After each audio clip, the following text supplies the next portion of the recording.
오늘 하나님께서 우리 주시는 말씀은 나훔서 2장과 3장입니다. 조금 길지만 우리 다 같이 한 목소리로 교독하도록 하겠습니다.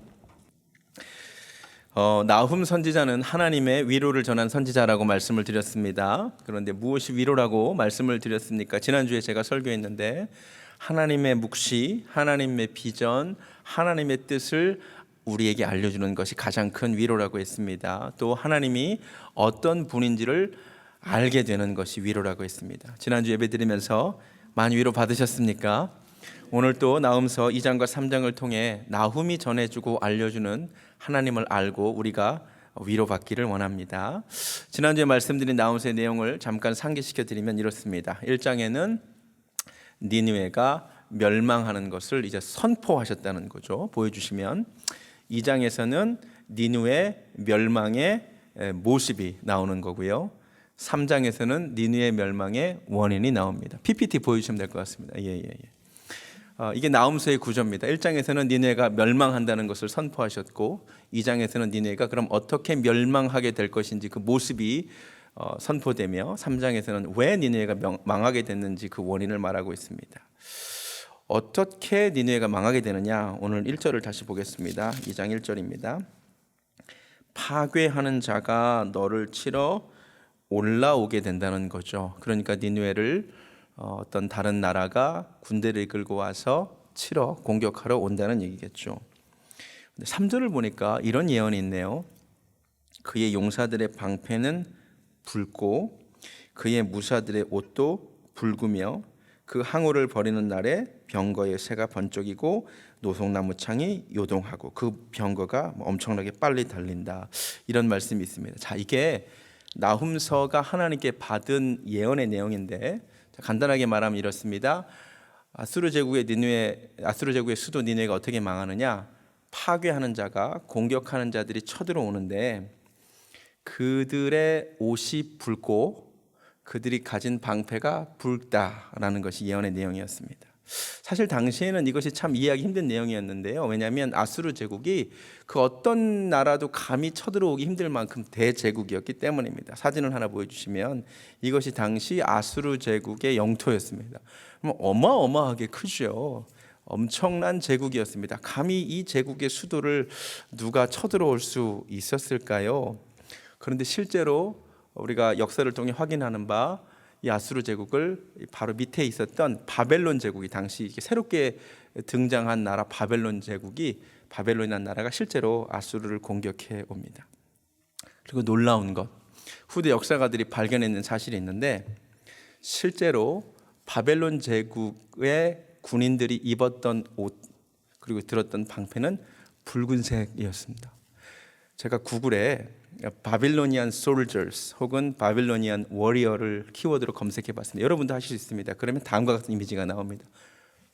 바빌로니안 군대의 옷이 정말 붉은색이었습니다. 다음 사진 보여주시면 바빌로니안 솔저 또 다른 이미지는 이렇게 방패도 이렇게 붉은색이 있죠.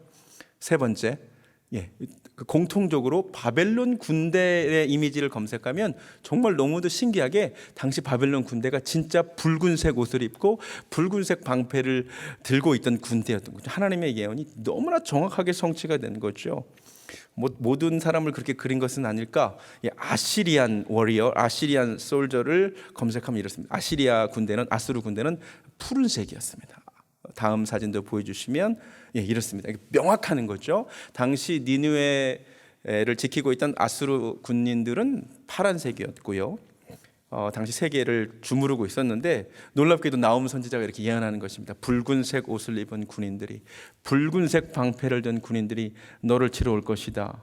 그런데 이 말씀 그대로 너무나 정확하게 하나님의 말씀이 성취가 되었다는 거죠. 여러분 놀랍지 않습니까? 하나님의 말씀의 정확성을 우리가 보게 됩니다. 또 하나 니느웨가 어떻게 멸망하게 되느냐? 6절을 보니까 이렇게 예언하고 있는데 강들의 수문이 열리고 왕궁이 소멸된다라고 이것이 예언입니다. 어떻게 망하느냐? 강들이 넘쳐가지고 그 수문이 열려서 왕궁이 소멸되게 된다. 이와 비슷한 예언이 사실 1장에도 이미 나온 바가 있는데요. 1장 8절에 이렇게 하나님께서 말씀하셨는데 그가 범람하는 물로 그곳을 진멸하시겠다라고 말합니다. 다시 지도를 보여주시면 다음 지도인데요. 아시리아의 수도인 니느웨가 실제로 티그리스 강, 니느웨 위에 보이시나요? 티그리스 강 바로 옆에 실제로 위치하고 있었던 도시였다고 합니다. 당시 니느웨의 상상도가 이렇습니다. 이렇게 강가에, 다음 사진 보여주시면 이렇게 강가에 아주 번영하고 있었던 대도시였던 거죠. 그 강 주변으로 이렇게 수로를 만들어 가지고 이렇게 요새를 만들었던 곳인데, 오늘 말씀에 뭐라고 경고를 하고 있냐면 강들의 수문이 열리게 된다는 거죠. 이게 수동태죠. 그러니까 적군들이 아마 이 물길을 이렇게 점령해 가지고 그 수로를 바벨론 군대가 그 수로를 점령한 다음에 그 문들을 열어 가지고 니느웨 안으로 이렇게 수공을 했던 거죠. 실제로 수몰당하게 된 것입니다. 왜 그 대제국 아수르가 한 번도 힘 한 번 못 써보고 당했느냐? 수몰되었기 때문입니다.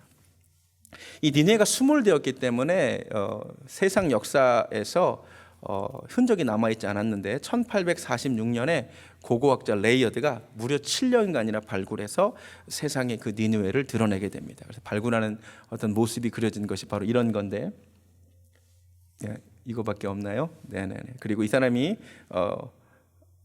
이렇게 발굴을 해냈습니다. 그리고 책을 썼습니다. 니느웨 and its remains. 이 책이 굉장히 중요한 책입니다. 이 책을 쓰기 전까지는 성경을 제외한 어떤 세상 역사에도 아시리아 제국을 언급한 것이 없었어요. 그래서 세상 역사가들이 성경의 역사성을 그렇게 조롱하고 있었는데, 이 사람이 니느웨 제국을 수몰되었던 니느웨 제국을 발굴해냄으로써, 아수르 제국을 발굴해냄으로써 성경의 역사성이 증명되었던 거죠.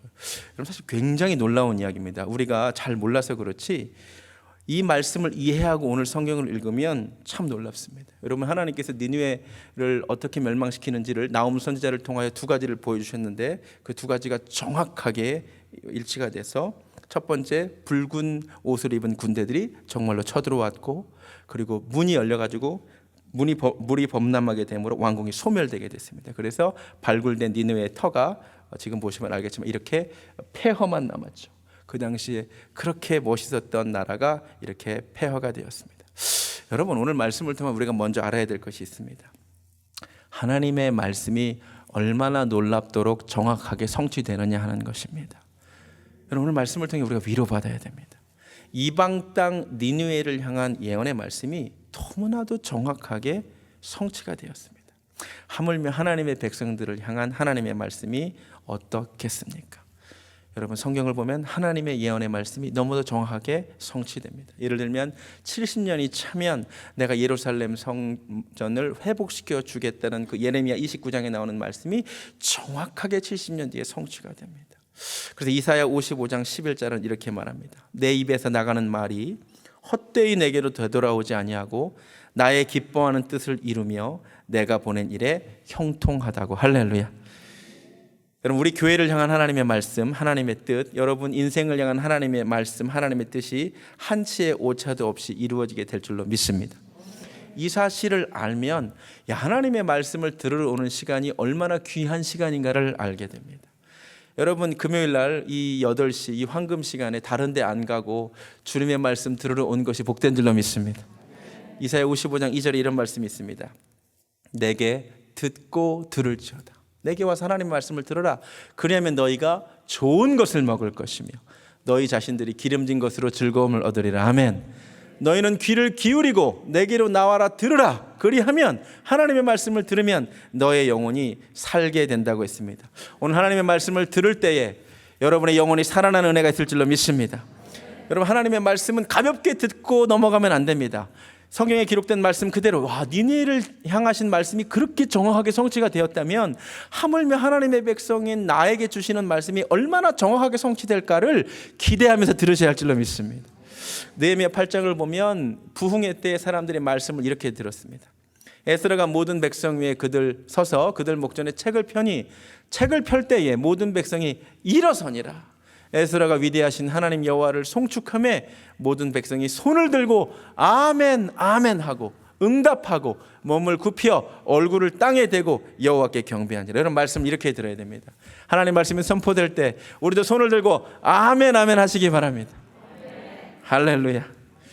두 번째, 오늘 말씀을 통하여 알 수 있는 것, 이번에 3장으로 가겠습니다. 보시는 하나님이라는 제가 제목을 정했습니다. 자, 아까도 제가 말씀드렸는데 1장에는 니느웨가 멸망한다는 선포, 2장에는 니느웨가 어떻게 멸망할 것이라는 예언, 3장에는 그 니느웨가 왜 망했는가 그 원인을 말해주는데 그 원인이 1절부터 4절까지 나옵니다. 잘 보세요. 왜 니느웨가 망했느냐? 화 있을진저 피의 성이요 그 안에는 거짓이 가득하고 포악이 가득하며 탈취가 떠나지 아니하는도다. 이랬다는 거죠. 그 안에 휙휙하는 채찍 소리, 윙윙하는 병거 바퀴 소리, 뛰는 말, 달리는 병거, 충돌하는 기병, 번쩍이는 칼, 번개 같은 창, 죽임당한 자의 때, 죽음의 큰 무더기, 무수한 시체가 있어서 사람이 그 시체에 걸려 넘어질 정도였다는 거죠. 게다가 마술에 능숙한 미모의 음녀가 많은 음행을 했던 도시가 니느웨라는 것입니다. 하나님께서 말씀하시기를 니느웨는 피의 성이랍니다. 얼마나 많은 사람들을 죽였으면 피의 성이라고까지 하시겠습니까? 실제로 찾아봤더니 이 아수르 제국이 근동의 패권을 장악했을 때 얼마나 주변 민족들을 가혹하게 대했는지 제가 지난주에도 그 창에 사람들 끌고 가는 것 사진 보여드렸잖아요. 오늘 또 찾아보니까 아수르가 전쟁에 승리하면 포로들의 손발을 잘랐고 귀와 코를 도려내고 눈을 뽑았답니다. 시체를 성문 앞에 실제로 많이 쌓아놨답니다. 그리고 산 사람을 말뚝에 박고 천천히 온몸의 껍질을 벗겨내기까지 했답니다. 그러니까 이 니느웨라는 도시 자체가 성경 말씀 그대로 무수한 시체가 있어서 사람이 그 시체에 걸려 넘어지는 도시였다는 거죠. 그 안에도 무수히 많은 음행과 마술이 행해졌다는 것이지요. 그래서 하나님께서 니느웨를 멸망시키신다는 것이죠. 오늘 본문을 통해 우리가 두 가지를 알아야 되는데 첫 번째, 하나님은 공의로우신 분이시라는 겁니다. 우리는 하나님 자꾸 사랑의 하나님, 맞습니다. 하나님 사랑의 하나님입니다. 그러나 하나님은 공의의 하나님이시기 때문에 죄악을 심판하시는 분임을 믿으시기 바랍니다. 성경은 언제나 심판의 이유를 말합니다. 하나님이 오죽하시면 심판하시겠느냐는 것입니다. 창세기 6장을 보면 노아의 심판, 하나님이 그 이유를 말합니다. 온 땅이 강포했다는 거죠.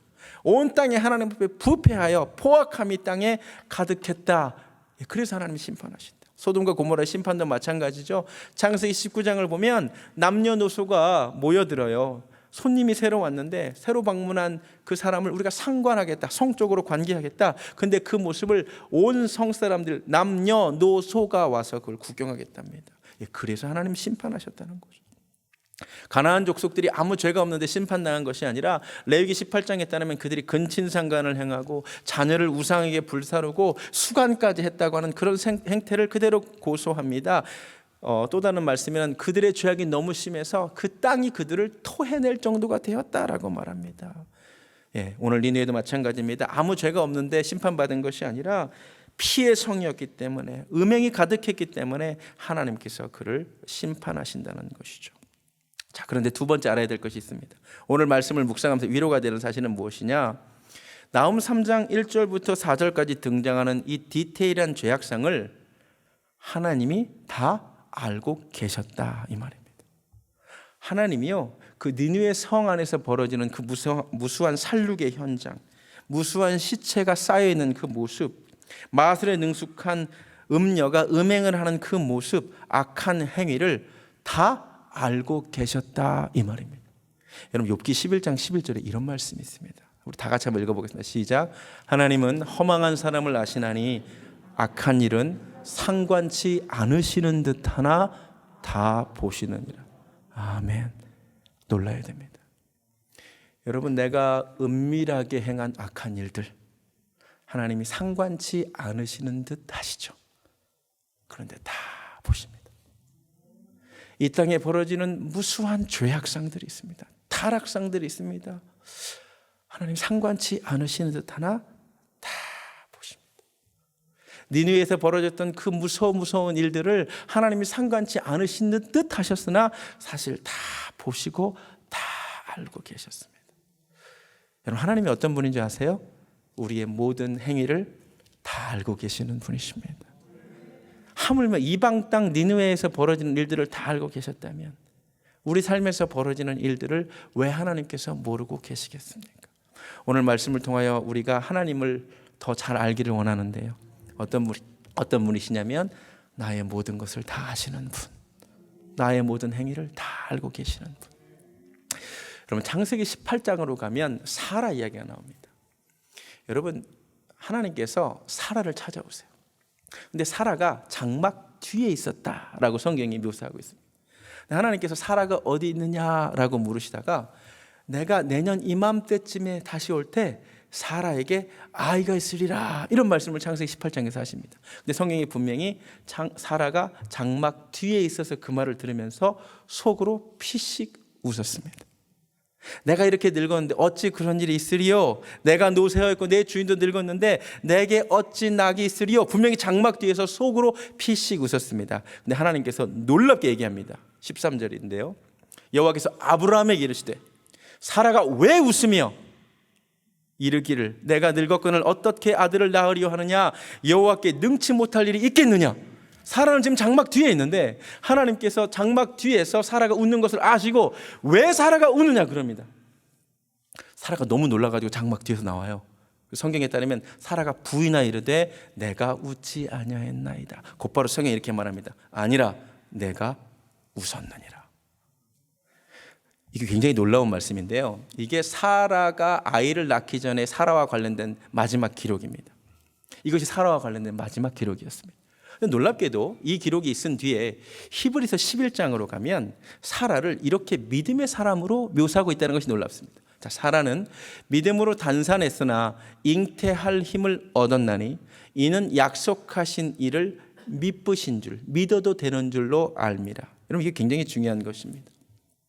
성경을 보면 사라가 그렇게 믿음의 사람이 아닌 것 같아요. 사라의 믿음이 고백된 내용이 사실 거의 없어요. 아이 낳기 전 사라와 관련된 마지막 이야기는 아까 말씀드린 창세기 18장 그 이야기입니다. 그런데 이 상황이 끝나고 나서 성경은 사라가 믿음의 사람이 되었다라고 말합니다. 무슨 말일까요? 사라에게 언제 믿음이 생긴 것일까요? 내가 보이지 않는 곳에서 피식 웃었었어. 내가 하나님께서 들리지 않는 곳에서 장막 뒤에서 내가 속으로 한 이야기가 있어. 내가 어찌 아이를 낳으리요?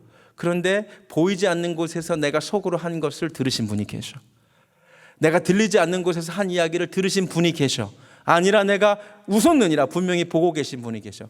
그 순간 사라에게 믿음이 생겼은 거예요. 할렐루야. 내 마음속 전부를 다 아시는 분이시구나. 내가 장막 뒤에서 그냥 속으로 혼자 웃었는데, 그리고 내가 부인까지 했는데 아니라 내가 웃었느니라고 정확하게 말씀하시는 그 하나님을 만나고 사라가 믿음의 사람이 되었음을 깨달으시기 바랍니다. 이와 비슷한 일이 요한복음 1장에도 나와요. 나다나엘이라는 사람이 있었습니다. 어느 날 빌립이 친구 나다나엘을 찾아와서 말합니다. 우리가 메시아를 만났다. 근데 그 메시아는 나사렛 출신 예수다. 그때 나다나엘이 피식 웃으면서 말합니다. 아유, 뭐 나사렛에서 뭐 선한 일이 날 게 있겠냐고. 나 못 믿겠다. 그런 데서 메시아가 난다는 것을 기대할 수 없다. 그런데 그래도 빌립이 와서 좀 봐라. 와서 봐라. 이걸 보고 이제 와보라 전도법이라 그러는데 와서 보라 그럽니다. 그러다 못 이기는 척 나다나엘이 불신에 가득해서 예수님을 만나러 갑니다.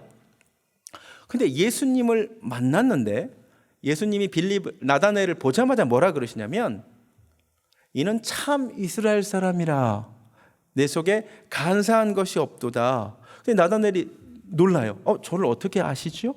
근데 그때 예수님이 뭐라고 말씀하시냐면 빌립이 너를 부르기 전에 내가 무화과 나무 아래에 앉아 있는 것을 내가 보았노라. 이 말씀 아세요? 우리가 보기엔 별거 아닌 것 같죠. 근데 그 순간 나다나엘이 깜짝 놀라면서 뭐라고 말하냐면 라삐요, 당신은 하나님의 아들이시요 당신은 이스라엘의 임금입니다 라고 고백합니다. 우리 생각에는 잘 이해가 안 돼요. 도대체 왜 이렇게까지 과하게 반응하지? 아마 나다나엘이 무화과 나무 아래에서 기도를 했거나 혼자서 무슨 일을 했는지 잘 모르겠는데 그 일은 사람들은 알 수 없는 상황에서 벌어진 일이었던 것 같아요. 이것을 알 사람이 없는 거예요. 근데 나를 처음 만난 예수가 뭐라고 말하냐면 내가 네 무화과 나무 아래에 있었던 걸 내가 보았다. 무화과 나무 아래에서 그가 하나님께 무슨 서원을 했는지 그가 말씀을 읽고 있는지는 성경이 말하고 있지 않습니다. 근데 중요한 것은 나다나엘밖에 몰라요. 이 사실을. 자기가 무화과 나무 아래에 있었다는 사실은 사람들은 알 수 없는 일이에요. 근데 예수를 처음 만났는데 하시는 말씀이 빌립이 너를 부르기 전부터 네가 무화과 나무 아래에 있는 것을 내가 보았다는 이 말씀에 나다나엘이 깜짝 놀랍니다. 그러면서 당신은 하나님이십니다. 무슨 말입니까? 사람은 알 수 없는 그것을 당신은 알고 계신다 이 말입니다. 요한복음 4장에 나오는 사마리아 여인의 이야기도 그거 아닙니까? 우물가에서 한 여인을 주님이 만나셨는데 처음에 좀 냉소적이죠. 예배할 곳이 어디 있습니까? 막 따지죠. 그러다가 주님이 남편을 데려와라. 저 남편 없습니다. 그랬더니 예수님이 말씀하시죠. 옳도다.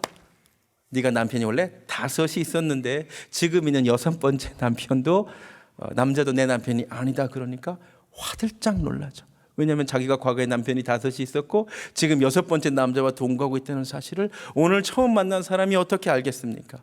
그런데 그거를 아시는 분을 만난 거죠. 그래서 그가 동네를 돌아다니면서 내가 메시아를 만났다라고 외치는 것입니다. 여러분, 지금 사라의 이야기, 또 나다나엘의 이야기, 그리고 요한복음에 등장하는 사마리아 여인의 이야기, 여러분, 우리가 이런 하나님을 만나야 됩니다. 여러분, 하나님을요, 우리가 그래 하나님 뭐 세상의 창조주시지, 맞아. 그런데 이 단계를 넘어서 그 하나님이 나의 모든 것을 다 알고 계시는구나, 나의 마음의 깊은 생각까지 다 알고 계시는구나, 이 사실을 알게 되면 믿음의 차원이 달라집니다. 믿음의 도약이 일어납니다. 제가 한 몇 년 전에 요한복음을 설교하면서 했던 간증이 있는데 제가 오늘 말씀과 연결이 되니까 오늘 다시 말씀을 드리도록 하겠습니다. 상당히 신비한 이야기입니다만 제가 경험한 이야기니까 조심스럽게 전합니다. 벌써 9년 전인데요. 2012년도에 저희 교단 2세 사역자 컨퍼런스가 LA에서 있었습니다. 제가 그 당시에는 유스 사역을 하고 있었기 때문에 저도 그 컨퍼런스에 참여해서 경험한 일입니다. 여러 2세 사역자들이 모여 있어서 이제 한 3박 4일간 같이 교제를 나누고 마지막 시간에 이제 서로 이제 친해졌습니다. 마지막 한 섹션을 앞두고 쉬는 시간이 한 15분 정도 있었는데 거기 계신 분들이 저보고 어떻게 목사님은 콜링을 받게 되셨냐고, 어떻게 하나님의 종이 되셨냐고 물으시는 겁니다. 그래서 제가 거기에 있는 영어권 친구들한테 제 영어로 간증을 했죠. 나는 원래 외무고시를 공부해서 외교관이 되려고 했는데 어느 날 하나님께서 나를 이사야 43장 말씀, 내가 너를 지명하여 불렀나니 너는 내 것이라는 말씀을 주셔서 내가 그날 밤에 밤새 울고 하나님 앞에 이렇게 주의 종이 되기로 결정하고 오늘까지 이렇게 교회를 개척하게 되었다라고 이렇게 이야기를 했습니다. 제가 이런 간증을 했더니 역시 여러분들 이렇게 별 반응 없이 들으시지만 우리 EM 사역하는 친구들의 특징이 있습니다. 제스처가 상당히 좋습니다. Awesome 이럽니다. Amazing. 간증할 맛이 납니다. 그런 사람들 앞에서. 그러면서 목사님 너무 은혜가 된다고 간증 하나 더 해달라 그러는 것입니다. 그래서 제가 군대에서 사고가 날 뻔했던 사건이 하나 있었습니다. 제가 과거에는 이 간증을 많이 했는데 최근에는 잘 안 했었습니다만, 제가 군대에서 훈련을 받는데 사격 훈련하는 날이었습니다. 근데 사격 훈련이 되게 힘들잖아요, 그렇죠? 네. 또 거기다가 기합까지 받으니까 굉장히 이렇게 좀 그렇잖아요. 그래서 제가 보통 군대에서 훈련 받을 때 이렇게 입술로 불평도 많이 하고 했어요. 근데 그날은 사격 훈련을 받는데 이상하게 불평이 안 나오고 마음속으로 계속해서 찬양이 흘러나오더라고요. 여러분, 찬양이 흘러나온 적 있죠? 내가 이 찬양을 부르려고 했던 게 아닌데 이상하게 내 속에서 계속 찬양이 샘솟듯이 흘러나오는데 다른 찬양이 아니라 나의 안에 거하라 나는 내 하나님이니 모든 환난 가운데 너를 지키는 자라 두려워하지 말라 내가 널 도와주리니 놀라지 말라 내 손 잡아주리라. 제가 그 당시는 후렴 가사도 잘 모를 때였어요. 근데 계속 이 찬양을 부르면서 기합도 받고 훈련도 받았습니다. 평소 같으면 불평할 텐데 그날 이상하게 막 가슴이 뜨거우면서 기쁜 마음으로 찬양을 불렀습니다. 낮에는 조준 사격을 하고 밤에는 지항 사격이라고 그냥 이렇게 드르륵 갈기고 들어오면 되는 것입니다. 이제 마지막 딱 한 번 사격이 남았습니다. 내 앞에 사수가 이제 사격을 하고 이제 제가 부사수입니다. 이 다음에 이제 제가 쏘면 모든 것은 끝나는 것입니다. 그날 여러 번 사격을 했습니다. M16 소총으로. 근데 이제 제가 사격할 차례가 돼서 장전을 해야 되는데 어둠 속에서 아무리 이렇게 손을 쳐도 장전이 되지 않는 것입니다. 무엇이 걸려 있는데 이게 치면 들어가야 되는데 안 들어갑니다. 제가 그날 여러 번 사격을 했는데 마지막 이게 안 도와주는 것입니다. 왜 장전이 안 되지?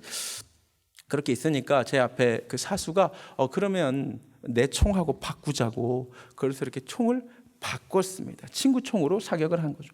근데 군대 갔다 오신 분들은 알겠지만 총기는 제2의 생명이라 함부로 바꾸면 안 됩니다. 둘 다 어리버리하니까 그냥 바꾼 겁니다. 내 총으로 고마워 그래가지고 친구 총으로 드르륵 싸고, 이제 오늘 이제 사격 훈련 다 끝났구나. 그래가지고 내 총을 받아가지고 자리에 앉아서 놓고 휴 하고 무심코 내 총구를 보는데 그 순간 내 등에 식은땀이 흘렀습니다. 어둠 속에 있어서 보이지 않았고 내가 장전이 안 돼서 사격하지 못했던 그 총에 이따만한 자갈이 박혀 있는 것을 그 순간 발견한 것입니다. 아마 기압받는 과정에서 돌이 들어간 것 같은데 이게 얼마나 세게 박혔는지 손으로 아무리 빼도 안 나옵니다. 그날 밤에 집으로 돌아가서 내무반으로 돌아가서 총기를 분해해서 뒤로 막대기를 쳐서 그 돌을 빼냈습니다. 근데 여러분, 총구에 돌이 박혀 있으면 어떻게 되는지 아십니까? 그 압력을 못 이겨서 총이 터져버립니다. 실제로 제가 군대에 있으면서 그런 사건 사례들을 몇 번 봤습니다.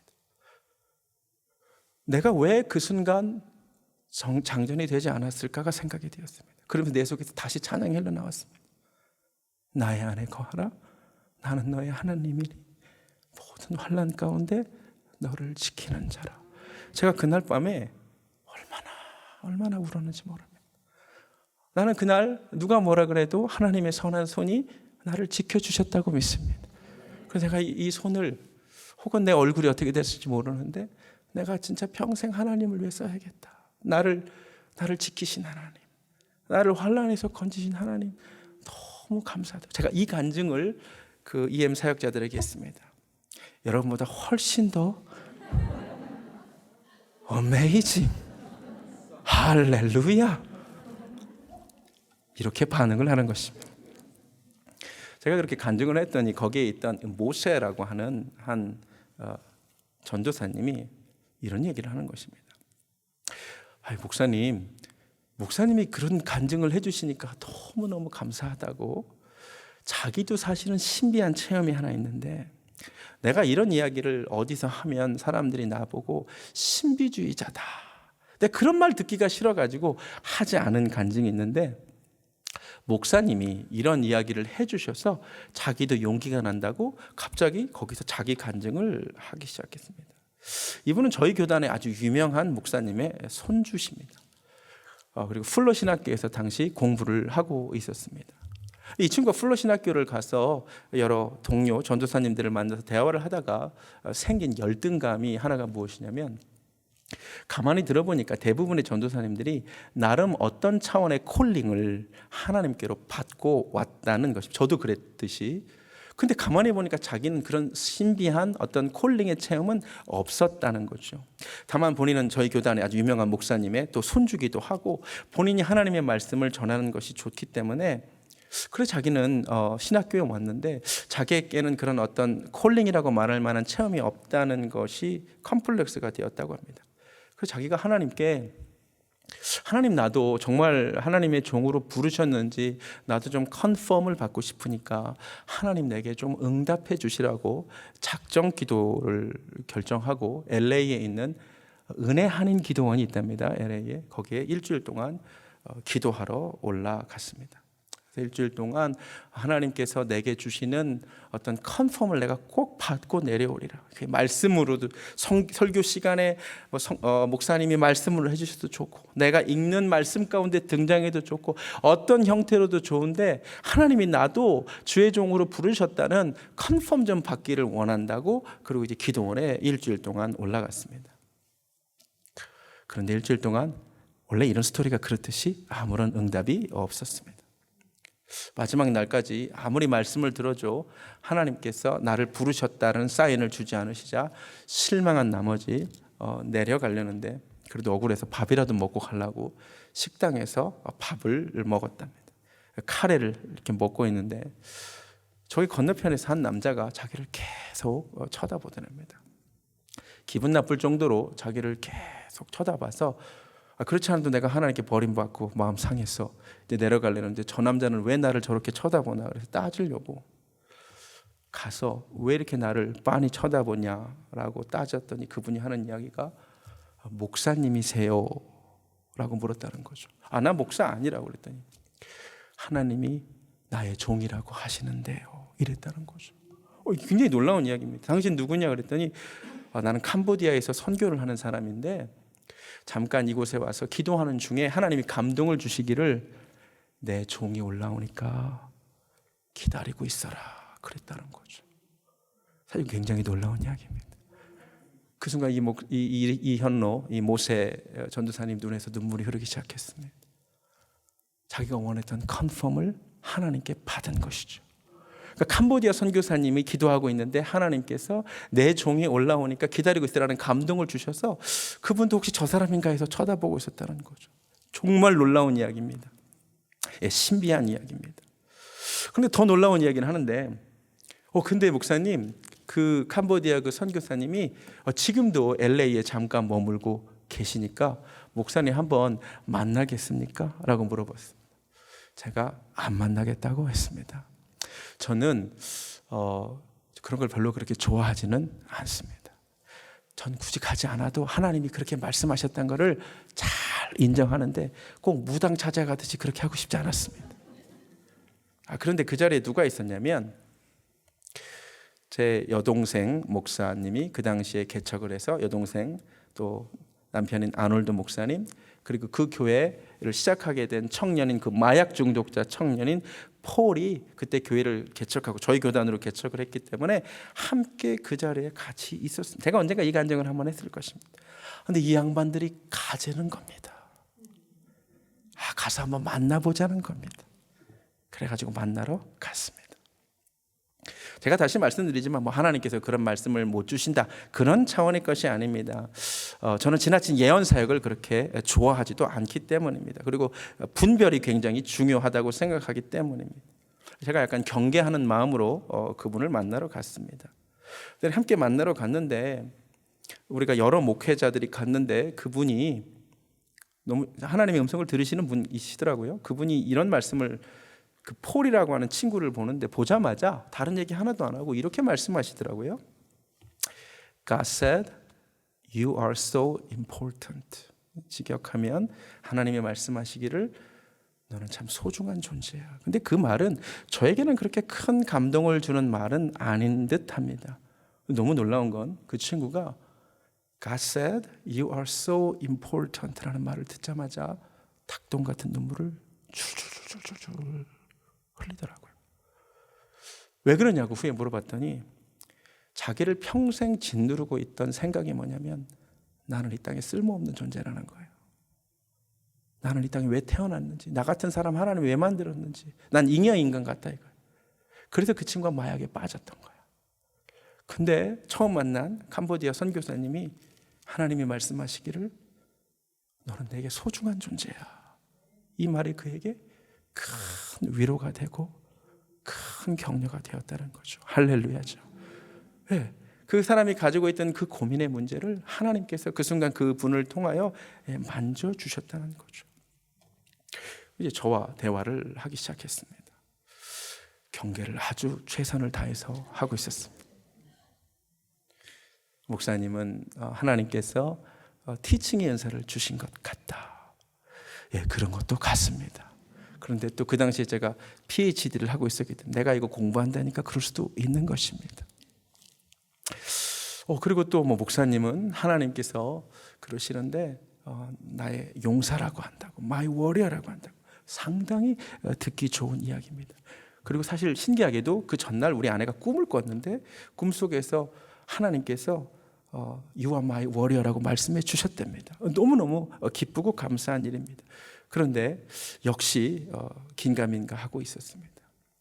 제가 그렇게 있으니까 그분이 갑자기 저한테 이런 말씀을 하시는 겁니다.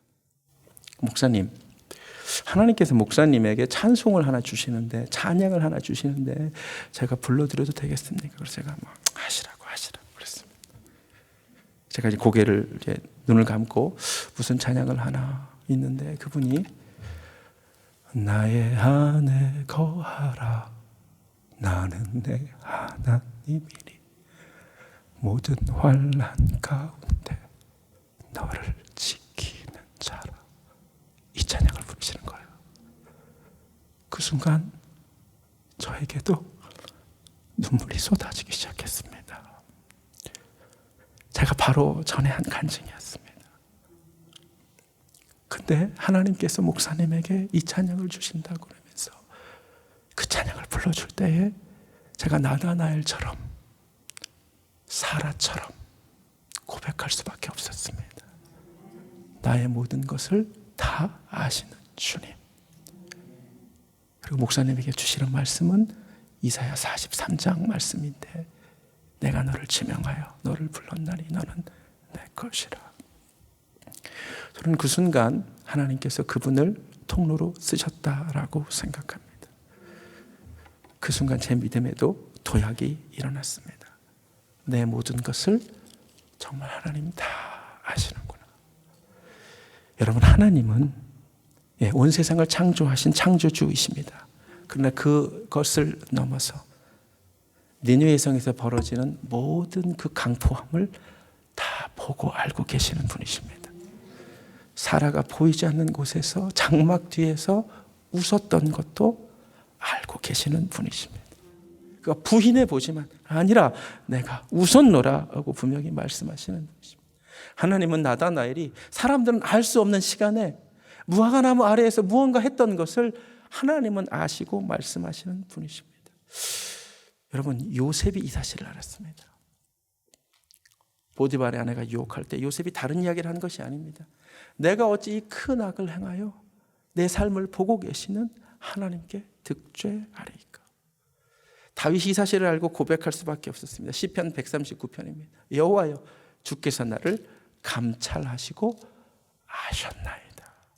주께서 나의 앉고 일어섬도 아시고 멀리서도 나의 생각을 통촉하시오며 나의 길과 눕는 것을 감찰하시며 나의 모든 행위를 익히 하시오니 여호와여, 내 혀의 말을 알지 못하시는 것이 하나도 없으시나이다. 여러분, 하나님 그런 분이십니다. 내 마음속 전부를 다 아십니다. 그 하나님을 향한 두려움과 경외감이 회복되기를 주님의 이름으로 축원합니다. 세 번째, 마지막으로 나훔서가 말해주는 하나님을 통해 우리가 받을 수 있는 위로는 무엇이냐면 다시 나훔서 2장으로 가서 2장 2절입니다. 여호와께서 야곱의 영광을 회복하시되 이스라엘의 영광같게 회복시켜 주신다고 합니다.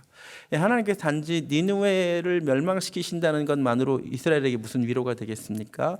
근데 이스라엘에게 이것이 위로가 되는 이유는 회복시켜 주시기 때문에, 이스라엘도 회복시켜 주실 것이기 때문에. 그런데 이제 야곱의 영광을 이스라엘의 영광 같도록 회복시켜 주시겠답니다. 야곱과 이스라엘은 동일인이죠. 근데 하나님께서 이름을 바꿔주셨는데 이름이 바뀌었다는 것은 정체성이 바뀌었다는 것입니다. 야곱의 뜻은 속이는 자라는 뜻입니다. 머리 써서 자기가 무엇인가를 성취해내는 자, 이게 야곱입니다. 근데 이스라엘은 하나님과 사람으로 더불어 겨루어 이긴 자입니다. 근데 여러분, 하나님을 이겼다는 건 사실 말이 안 되죠. 정확하게 말하면 하나님이 져주신 거예요. 하나님의 져주심을 경험한 사람, 하나님의 은혜를 경험한 사람이 이스라엘입니다. 자, 야곱의 영광도 나쁘진 않아요. 야곱은 자기가 머리를 써가지고 형이 받을 수 있는 장자의 영광을 자기가 빼앗았습니다.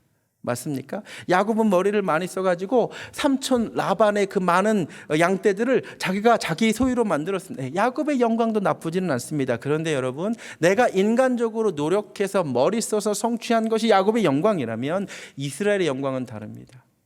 하나님께서 내 인생에 개입해 주셔서 하나님이 내게 은혜를 베풀어 주심으로써 누리는 영광이 이스라엘의 영광인 줄로 믿습니다. 여러분, 이런 내가 인생에서 노력해서 얻을 수 있는 영광, 야곱의 영광들이 있습니다. 귀합니다. 그러나 하나님께서 져주심으로, 내 소원을 들어주심으로, 하나님께서 은혜를 베풀어 주심으로 누리는 영광, 이스라엘의 영광이 더 큰 줄로 믿습니다. 하나님 이스라엘의 영광을 회복시켜 주시겠답니다. 근데 하나님께서 회복시키시고자 하는 이스라엘의 영광은 도대체 무엇입니까? 아마 나훔 선지자 이 예언을 듣고 많은 사람들은 이스라엘이 그럼 영토가 회복될 건가 보다. 전성기가 다윗 시대와 솔로몬 시대였죠. 이스라엘이 많은 영토를 누리고 있었던 그 영토를 회복시켜 주실 것인가 보다. 그런데 성경을 쭉 읽어보면 성경 곳곳에 하나님께서 내가 회복시켜 주리라 라고 말씀하시는데 그 구체적인 내용은 땅이 사실은 아닙니다. 땅보다 더 중요한 것이 무엇이냐? 하나님은 예배가 회복되기를 원하셨어요. 예배의 영광을 회복하기를 원한다, 이 말이었습니다. 자, 몇 말씀을 살펴볼게요. 우리가 아모스 선지자를 통해 이미 들었는데 아모스 9장 11절에 이런 말씀이 있습니다. 그날에 내가 다윗의 무너진 장막을 일으켜 세워주겠다. 할렐루야. 다윗의 장막이 어디죠? 제가 설교할 때 이미 말씀드렸지만 예루살렘에 다윗이 설치해 놓은 하나님의 언약궤가 놓인 그 장막이었습니다. 그곳에서 24시간 예배가 드려졌던 곳이죠. 하나님이 회복하기를 원하시는 것은 이스라엘의 영토가 아니고 다윗이 예배했던 다윗의 장막 회복시켜 주겠다, 이렇게 말씀하셨습니다. 이야기가 사도행전 15장에도 또 등장하죠. 15장 16절 이후에 내가 돌아와서 다윗의 무너진 장막을 다시 지으며 그 퇴락한 것을 다시 지어 일으키리라. 하나님께서는 무엇을 회복하기를 원하시냐면 다윗의 장막, 워십팀 이름도 있죠. 다윗의 장막, 하나님에 대해 드려졌던 예배가 회복되기, 그 영광이 회복되기를 원하신다는 것이지요. 학개서를 통해 하나님 말씀하시면 내가 성전 회복되기를 원한다고. 그래서 학개 1장 4절에 여러분 읽으면 깜짝 놀랄 말이 등장합니다. 이 시대에 성전이 뭐가 중요하냐 그럴 때 학개서 1장에 하나님 이렇게 말씀하십니다. 이 성전이 황폐하였거늘 너희가 이때에 판벽한 집에 거주하는 것이 옳으냐. 포로되어 돌아왔는데 처음에는 기쁜 마음으로 성전을 회복하려다가 공사가 중진되고 자기 좋은 집만 만들고 사는 이들에게 하나님 묻습니다. 너희는 판벽한 곳에 거주하면서 내 성전은 황폐된 대로 두는 것이 옳으냐? 8절엔 이렇게까지 말씀하십니다. 너희는 산에 올라가서 나무를 가져다가 성전을 건축하라. 그리하면 내가 그것으로 말미암아 기뻐하고 또 영광을 얻으리라. 할렐루야. 2장 가서는 성전의 영광을 이야기합니다.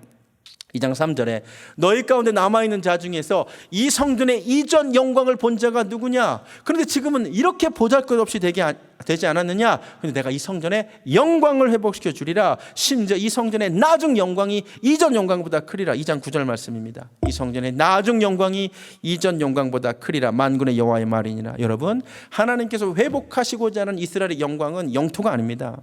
하나님이 보기를 원하시는 것은 성전의 영광인 줄로 믿습니다. 하나님은 하나님의 영이 임재하시는 그 영광스러운 예배가 회복되기를 원하십니다. 그래서 하나님은 예배 처소를 내 영광의 집이라고 부릅니다. 이사야 60장 7절입니다. 내가 내 영광의 집을 영화롭게 하리라. 할렐루야. 하나님의 전을 우습게 여기지 마십시오. 이곳에 하나님께 드려지는 예배를 하나님이 기뻐하십니다. 이곳에서 임재하셔서 하나님께서 보이시는 그 영광을 하나님께서 다시 보기를 원하십니다. 여러분, 소원합니다. 우리 교회에 하나님이 그토록 회복하기를 원하시는 영광스러운 예배가 드려지기를 원합니다. 하나님이 이 전을 향하여 내 영광스러운 집이라고 말씀해 주시기를 원합니다. 여러분, 금요 예배가 회복되어 너무나 감사합니다. 이 예배 시간에 하나님이 영광을 보여주시기를 원합니다. 할렐루야. 나홈서 말씀을 마칩니다. 나홈서 말씀을 통하여 큰 위로와 도전이 있기를 원합니다. 첫 번째, 하나님의 말씀이, 이방인을 향한 말씀이 한치의 오차도 없이 정확하게 성취되는 모습을 보면서 우리도 우리를 향하신 하나님의 뜻이 그렇게 성취될 것을 믿으시기 바랍니다. 하나님의 말씀을 두렵고 떨리는 마음으로 받으시기 바랍니다. 우리 마음속 전부를 다 아시는 주님께 나의 모든 행위와 내 혀의 말까지 다 아시는, 내 생각까지 다 아시는 하나님께 두려운 마음으로 서시기 바랍니다. 예배의 영광을 회복하기를 원하시는 하나님의 마음, 그 마음 알아서 우리 교회가 그렇게 영광스러운 예배 하나님께 올려드리기 원합니다. 할렐루야. 찬양하겠습니다. 먼저 말씀 앞에서 경외함으로 서기 원합니다. 야, 하나님의 말씀은 성취되는구나. 이 말씀 그냥 듣고 흘려서는 안 되겠구나. 경외함으로 주님께 서기 원합니다. 찬양합니다.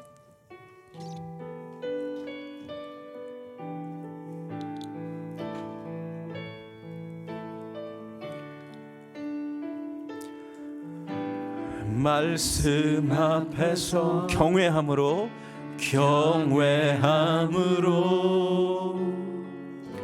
주께 홀로 섭니다. 생명의 말씀입니다. 생명의 말씀 읽고 순종해 주를 예배합니다. 기록된 말씀, 기록된 말씀 힘이 있어서 진리로 우릴 거룩해 하며 거룩한 말씀 세세 영원히 복음이 되어 말씀하시네. 하나님 말씀에 두려워 떠는 자, 그 말씀에 생명을 거는 자 한 사람 찾으시는 주님의 약속을 믿어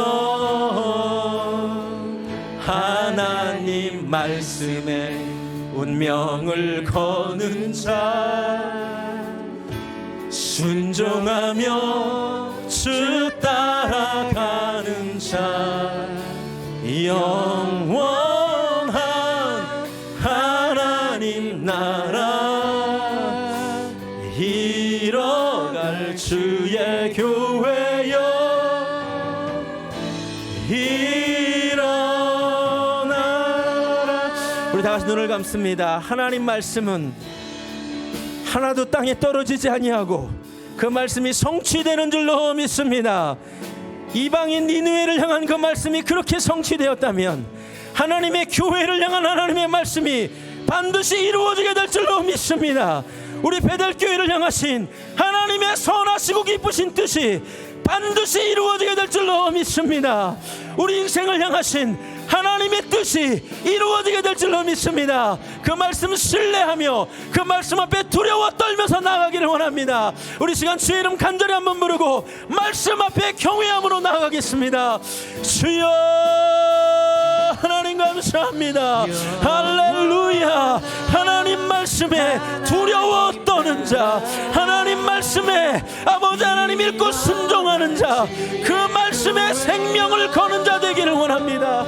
하나님의 말씀은 살았고 운동력이 있어 좌우의 날선 어떤 것보다도 예리하여 혼과 영과 및 관절과 골수를 찔러 쪼개기까지 하신다고 하셨습니다. 아버지 이방인 니느웨를 향한 하나님의 예언의 말씀이 붉은 옷을 입은 붉은 방패를 든 그들이 쳐들어온다는 말씀이 물에 잠기게 된다는 그 말씀이 놀랍게 성취되었음을 보게 됩니다. 하물며 아버지 하나님 이방인을 향한 말씀이 성취되었다면 우리 교회를 향한 하나님의 뜻이 어찌 성취되지 않겠습니까? 아버지 감사합니다. 아버지 베델교회 하나님의 집 세우실 때에 하나님께서 주셨던 말씀, 하나님의 말씀을 배우고 하나님의 능력을 경험하여 성령의 아름다운 열매를 맺는 교회로 하나님 세우겠다고 하셨사오니 하나님 말씀하신 그대로 여기까지 인도하신 줄로 믿고 감사를 드립니다. 하나님 아버지 이제 건축을 앞두고 있는데 하나님이 교회를 향하신 하나님의 아름다운 뜻이 이루어질 줄로 믿습니다. 아버지 예레미야 19장 11절 말씀에 너희를 향한 나의 생각은 내가 하나니 재앙이 아니오 평안이라 미래의 소망을 주려 함이라 말씀하셨습니다. 하나님 말씀하신 그대로 우리 교회를 향하신 하나님의 선하신 뜻이 이루어지게 하여 주시옵소서. 내 인생을 향하신 하나님의 뜻이 하나님 이루어지게 하여 주시옵소서. 할렐루야. 말씀 앞에 경외함으로 서게 하시고 말씀 앞에 두려워 떠는 우리들 되게 하여 주시옵소서. 할렐루야. 감사합니다. 아멘. 그 이방 땅 아수르 성 니느웨에서 벌어진 그 모든 강포와 살육을 하나님이 다 보고 계셨습니다. 다 알고 계셨습니다. 보이지 않는 뒷장막에서 사라가 속으로 웃었던 것을, 내가 늙었는데 어떻게 아이를 낳을 수 있으리요? 라는 불신앙의 말을 보이지 않는 곳에 계셨던 하나님이 보셨고 들리지 않는 곳에 계셨던 하나님이 들으셨습니다. 놀라운 이야기입니다. 내 마음속 전부를 주님이 다 하십니다. 나다나엘만 알았던 비밀을 예수님은 그를 보자마자 아셨습니다. 여러분, 하나님이 어떤 분이십니까? 내 마음속 전부를 다 아시는 주님입니다. 우리가 주님께 숨길 게 없습니다. 이 밤이 회개의 시간이 되어야 됩니다. 내가 사람은 속일 수 있고 사람 앞에는 감출 수 있어도 내 마음속 전부를 아시는 하나님 앞에 감출 수 없습니다. 내 마음속 전부를 다 아시는 주님께, 숨길 것 없는 주님께 이 밤에 회개하기 원합니다. 우리 찬양 하나님께 올려드리겠습니다.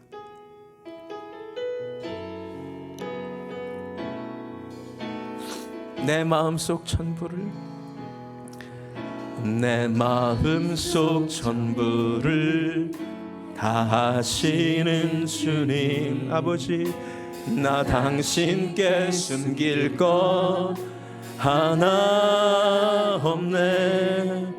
주 보좌 앞에 나아가 다 아뢰니 모든 근심과 슬픔 사랑. 우리 한 번 더 고백할까요? 내 마음속 전부를, 내 마음속 전부 다 아십니다.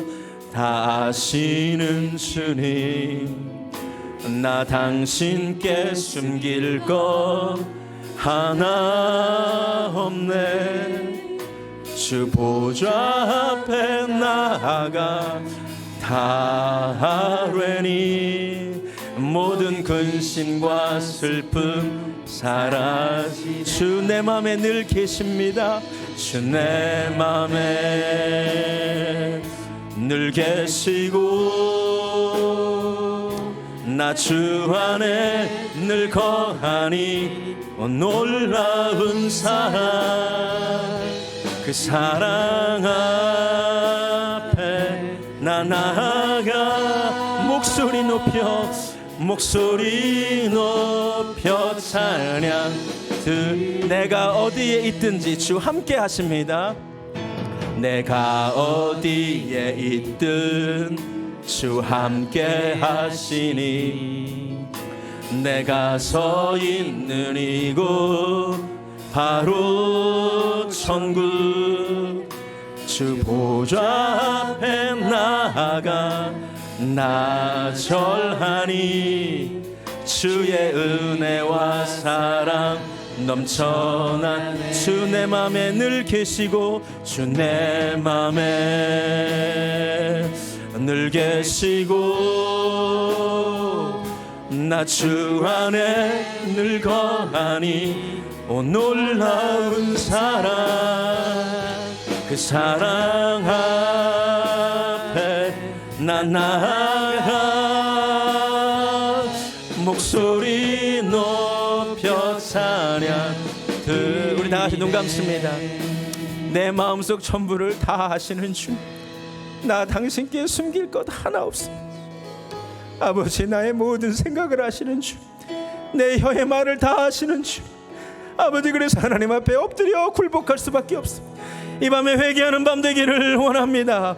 나도 모르게 사라처럼 불신앙의 말을 내뱉었다면 이 밤에 하나님 앞에 회개하는 밤 되기를 원합니다. 내 모든 걸 아시는 하나님 앞에 벌거벗은 것처럼 나가기를 원합니다. 우리 하나님 앞에 기도하며 회개하며 나가겠습니다. 오 하나님, 내 모든 것을 아시는 주님, 오 주여, 주께서 나를 감찰하시고 하셨나이다. 주께서 나의 안고 일어섬을 하시며 멀리서도 나의 생각을 통촉하시며 나의 길과 눕는 것을 감찰하시고 아버지, 멀리서도 나의 생각을 익히 하시고 아버지, 내 혀의 말을 알지 못하시는 것이 없으시고 아버지, 내가 주의 씨를 떠나 어디로 가며 주의 앞에서 어디로 피하오리까. 내가 새벽 날개를 치며 바다 끝에 가서 거할지라도 거기서도 주의 영이 나와 함께 하십니다. 아버지, 내가 어디서 주의 앞에 피하겠습니까? 아버지, 나의 모든 삶을 하시고 나의 삶을 감찰하시는 하나님 앞에 내가 두렵고 떨리는 마음으로 살아가게 하여 주시옵소서. 아버지, 나의 생각을 하시며 나의 삶을 하시며 나의 아버지 입술에 말을 하시는 하나님, 그 하나님 앞에 두려워하는 우리들 되게 하여 주시옵소서. 주시옵소서. 할렐루야, 찬양합니다. 내 마음속 전부를 아십니다. 하나님 높임 받으시기 합당하십니다. 이 밤에 믿음의 토약이 일어나기를 원합니다. 단지 세상을 창조하신 하나님만이 아니라 나의 모든 고민과 나의 모든 계획과 나의 모든 문제를 아시는 하나님, 그 하나님이 나의 하나님 되심을 내가 고백하는 밤 되게 하여 주시옵소서. 할렐루야, 찬양합니다. 아멘. 찬양합니다. 아멘. 하나님께서 회복시켜 주시기를 원하는 것은 이스라엘의 땅이 아닙니다. 하나님은 다윗의 장막에서 드려졌던 그 예배의 영광을 다시 보기 원하십니다. 하나님의 성전에 영광이 임하시고 그 영광을 회복하기를 원하십니다. 여러분, 그 예언의 말씀이 오늘 아틀란타 베델 교회에서 성취되기를 원합니다. 이곳에 하나님이 그토록 보기 원하시는 영광스러운 예배가 드려지기를 원합니다. 이곳에 하나님의 영이 덮으실 때, 하나님의 영이 빛을 비추어 주셨을 때, 이곳을 지나가고 만져주실 때 그런 역사가 일어나게 될 줄로 믿습니다. 우리 여호와 유월 이 찬양 부를 텐데, 우리 찬양, 우리 후렴부터 한번 불러보겠습니다. 이곳을 덮으소서. 우리 기도하는 마음으로 찬양합니다. 주님, 이곳을 덮어주소서. 이곳을 덮으소서. 이곳을 비추소서. 이곳을 비추소서. 아멘. 그러면 회복됩니다. 내 안에 무너졌던 모든 소망 다 회복하리. 주님, 주의 영이 이곳을 지나가시기를 원합니다. 이곳을 지나소서. 하나님, 우리를 만져주시기를 원하나이다. 이곳을 만지소서. 그러면 모든 예배가 살아나게 됩니다. 내 안에 죽어가는 모든 예배 다 우리 다 같이 일어나서 찬양합니다. 하나님, 이곳을 덮으소서. 이곳을 덮으소서. 하나님의 거룩한 영이 이 자리를 덮어주시기를 원합니다. 이곳을, 어둠의 영은 물러가고 하나님의 빛이 비추는 밤 되기를 원합니다. 내 안에 무너졌던 모든 소망 다 회복하리. 오 하나님, 이곳을 지나가소서. 이곳을 지나소서. 할렐루야. 이곳을 만지소서. 오 예배가 회복되기를 원하나이다. 내 안에 죽어가는 모든 예배 나 살아나리. 우리 지극히 높은 주님의 지성소로 들어가는 밤 되기를 원합니다. 지극히 높은 주님의 나 지성소로 들어갑니다. 세상의 신을 벗고서 주 보좌 앞에 엎드리리.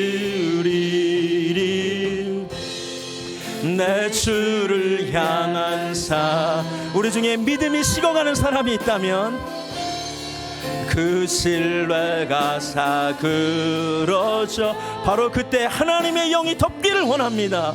하늘로부터 이곳에 장막이 덮. 우리 은혜를 사모하며 두 손 들고 찬양합니다. 이곳을 덮으소서. 하나님, 이곳을 덮으소서.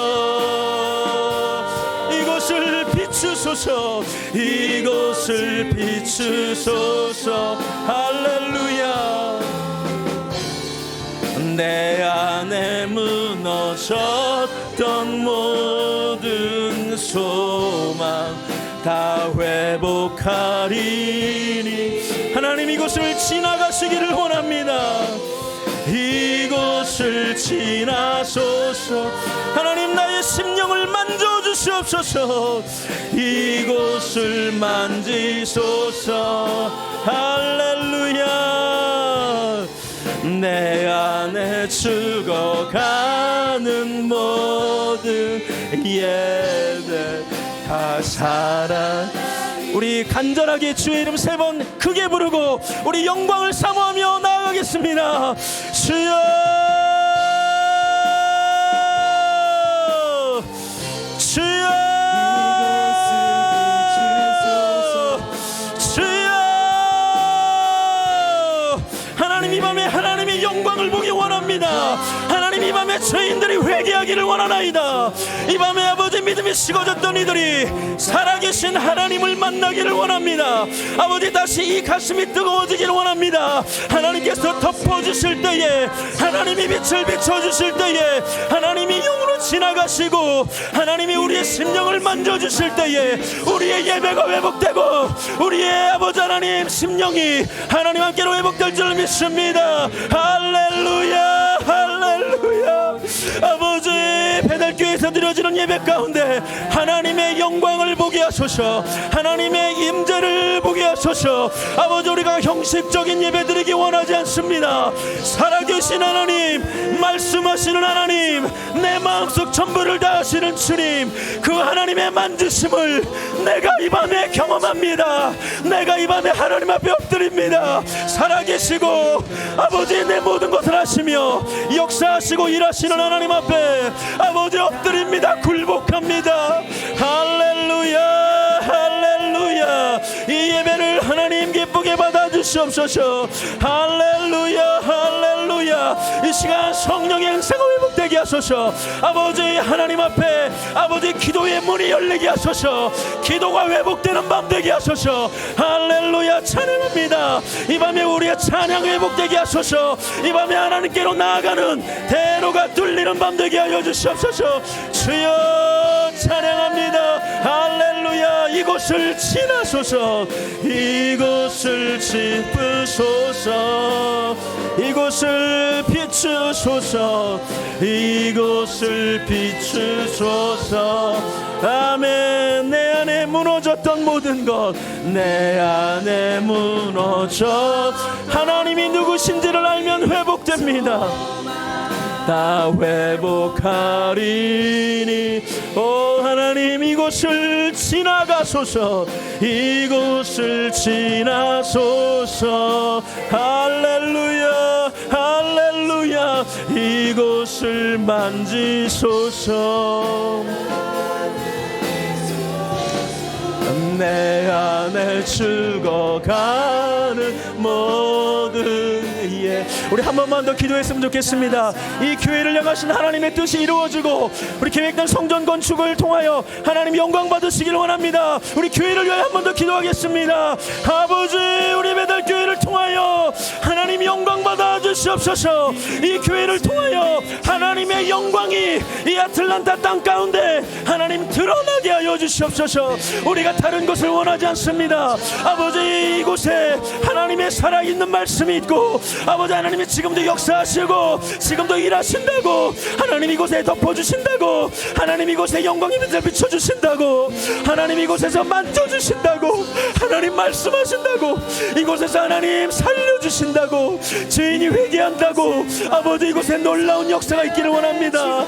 아버지 교회가 하나님의 영광의 통로 되기를 원합니다. 하나님의 영광의 통로 되기를 원합니다. 이 교회를 향하신 하나님의 뜻이 이루어질 줄로 믿습니다. 할렐루야, 찬양합니다. 오 하나님, 교회를 위하여 기도하는 죄를 아버지 기도시는 죄를 범치 않게 하여 주시옵소서. 하나님 감사합니다. 아버지 이 밤에 우리가 기도합니다. 정말로 무엇이 중요합니까? 아버지 영토가 회복되는 것이 아니요 하나님의 영광이 이 땅에 나타나는 것, 하나님의 영광이 다시 회복되는 것만이 중요합니다.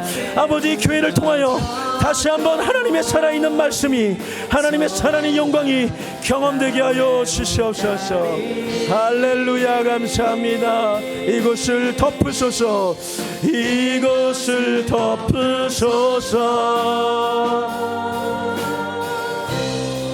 이곳을 비추소서.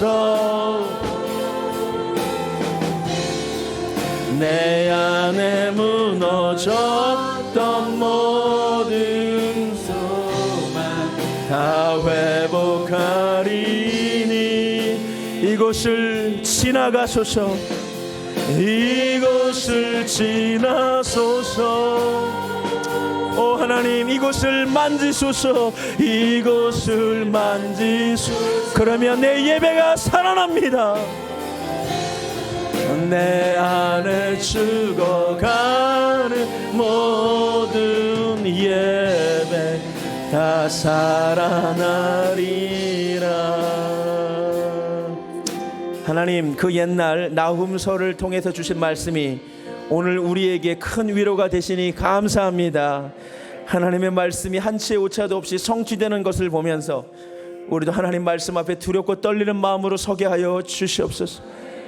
니느웨에서 벌어진 그 간악하고 강포한 모습을 다 아시고 보시고 계셨던 하나님, 그 모습을 보면서 우리 마음속 전부를 다 아시는 주님께 두려운 마음이 생기기를 원합니다. 예배의 영광을 회복하기를 원하시는 하나님의 마음을 알기 원하고 이 아틀란타 베델교회가 하나님의 마음을 시원하게 해드리는 교회 되기를 원합니다. 이곳에 하나님의 영광스러운 예배가 회복되게 하여 주시옵소서. 하나님의 임재가 있고 하나님의 영광이 드러나는 예배가 드려지게 하여 주시옵소서. 이 밤이 그런 밤이었기를 원합니다. 하나님 홀로 영광받아 주시옵소서. 이제는 우리 주 예수 그리스도의 은혜와 하나님 아버지의 극진하신 사랑과 성령님의 역사하심이